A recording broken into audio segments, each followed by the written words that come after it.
Ako ste ikad šetali ulicama Zagreba, možda ste pomislili da je grad bez tajni, ali za jedne hladne zimske noći, jedan događaj je potresao stanovnike grada. Na kraju ću ti pokazati kako je taj misteriozni slučaj ostavio neriješenih pitanja i zašto su stanovnici Zagreba još uvijek u potrazi za odgovorima. Ja sam autor ove priče, a danas ću vam predstaviti detaljnu analizu jedne od najvećih tajni u recentnoj historiji Zagreba. U siječnju 2006. godine, u jednom od stambenih kompleksa u Zagrebu, pronađeno je tijelo mlade žene.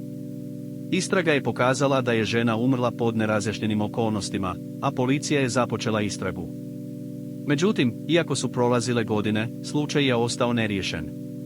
Kako je žena umrla i zašto nitko nije mogao odgovoriti na to pitanje, ostaje jedan od najvećih misterija u recentnoj historiji Zagreba.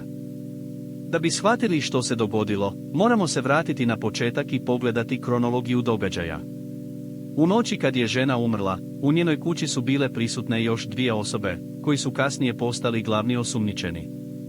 Međutim, iako su osumnjičeni imali motiv i priliku za izvršenje zločina, njihove alibi je bilo dovoljno jak da se isključe iz istrage. Također, istraga je otkrila da je žena imala brojne neprijatelje među svojim poznanicima, koji su joj prijetili i učestalo primali prijetnje. Istraga je također otkrila da je žena bila u teškoj financijskoj situaciji i da je imala velike dugove koji su joj prijetili da će je uništiti.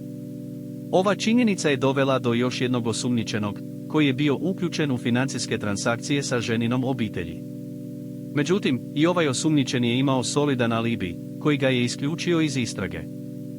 Kako je istraga napredovala, postalo je jasno da je slučaj bio mnogo kompleksniji nego što se izgledalo na prvi pogled.